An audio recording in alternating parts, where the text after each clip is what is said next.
Guys अनि म चाहिँ गइरहेको छु डेरीतिर होइन। अनि बिहान बिहानै हेर्न सक्नुहुन्छ घाम पनि झुकेको छैन, बल्ल बल्ल बल्ल रिम हुँदैछ। अब केही बेरमा घाम झुल्किन्छ होला, पहेँलो पहेँलो हुँदैछ हेर्न सक्नुहुन्छ पारी क्षितिजमा। अनि अब हेरौँ बाटो के हेर्नुहुन्छ अरू गाइज।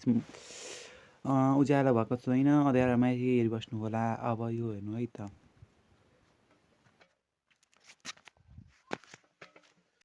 बाटोमा साथीहरू देखिसक्नु भएको छ, देख्न सक्नुहुन्छ गाइज।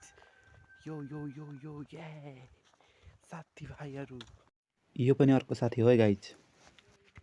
ओ बडो बाजे के गरेको हो।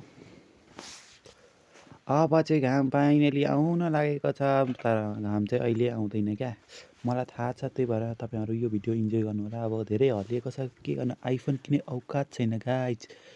कागती आइसकेको छु फाइनली। म कागतीमा फर्स्ट चेन्ज भनेको के देखेँ, यो देखेछु।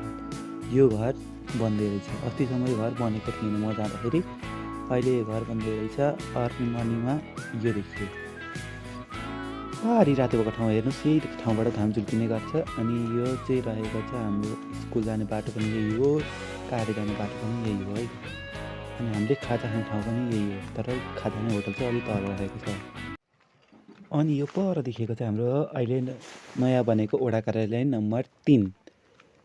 अनि यो पर छ हाम्रो डेरी, वडा कार्यालयकै साइडमा रहेको छ। अनि माथि चाहिँ पार्क रहेको छ, राम्रो राम्रो फुल पनि फुलेका रहेछन् अहिले, विन्टर लागे पनि। यो चाहिँ कागतीको स्तम्भ छ हाम्रो कागतीमा होइन। म त डेरी दुध खनाएर फर्किसकेको। अब तपाईँहरू के हेर्नुहुन्छ भन्दाखेरि अलिक परपट्टि हेर्न सक्नुहुन्छ, कालो बादल छ आज, तपाईँको भविष्य जस्तै। एस्थेटिक बनाउन खोजेको के भन्यो यार, यो त आइफोन छैन गाइज, यो वार्निङ सुनिराख्नु।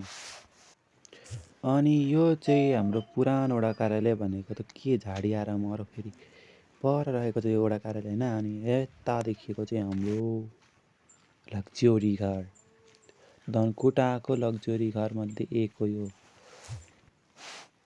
अनि यो बुढो मान्छे चाहिँ अघि म आउँदा नि यहीँ थियो, अहिले पनि यहीँ छ, कता के गरेको पनि। अनि यो ठाउँको घटना चाहिँ धेरै कहालेको छ। हाम्रो स्कुल समयमा चाहिँ होइन, एउटा साथी थियो यहाँ अगाडि सुन्तलाको बोट छ, म तपाईँहरूलाई देखाउन गइरहेको छु। सुन्तलाको बोटमा चढेछ, अनि यहाँको घरको ओनरले त्यो साथीलाई पक्रियो। अनि हामी त हेरेको हेरै, उसले भाटा खायो, हामी हेरेको हेरै, यही हो क्या सुन्तलाको बोट चाहिँ गाई चाहिँ यो। अनि त्यसपछि तलबाट गयो भने पनि धेरै पुगिन्छ, तर हामी चाहिँ माथिबाट गयौँ। तलबाट पनि कुनै दिन देखाउँछु तपाईँलाई।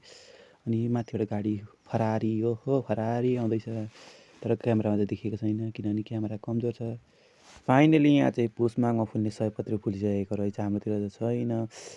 अब यहाँनिर यो रोड चाहिँ अलिकति मात्रै पिच छ, यो चाहिँ देख्न सक्नुहुन्छ होइन। एभोकाडो, यो चाहिँ एभोकाडोको दाना, सिटी अफ एभोकाडो। अनि अब चाहिँ के गरौँ जस्तो लाग्दैछ भने अलिकति टाइम ल्याप्स गरौँ जस्तो लाग्दैछ। टाइम ल्याप्स हेर्नु होला, इन्जोय गाइज।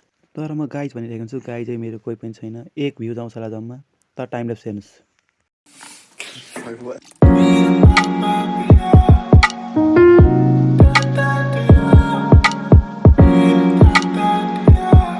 पिच त यहीँसम्म थियो, टाइम ल्याप्स पनि 3 सेकेन्डको बन्यो होला, त्यो पनि केही छैन। अनि पिच यहाँसम्म थियो, अब यहाँदेखि उता देखायो भने त पुरै अफरोड हुन्छ होइन। अनि अब यो चाहिँ हाम्रो घर जाने बाटो, आधी पिच छ आधी छैन, केही दिनमा पनि बन्छ होला।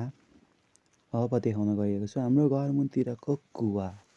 यो पुरानो कुवा जो अहिले लावारिस छ, कसैले युज गर्दैन। सानोमा पानी खाएको याद छ, तर अहिले चाहिँ याद छैन, किनभने मैले अहिले पानी नै खाएको छैन। सबैको घर घरमा धारा आउँछ। ओके गाइज, आजलाई चाहिँ यति गरौँ जस्तो लाग्दैछ हौ।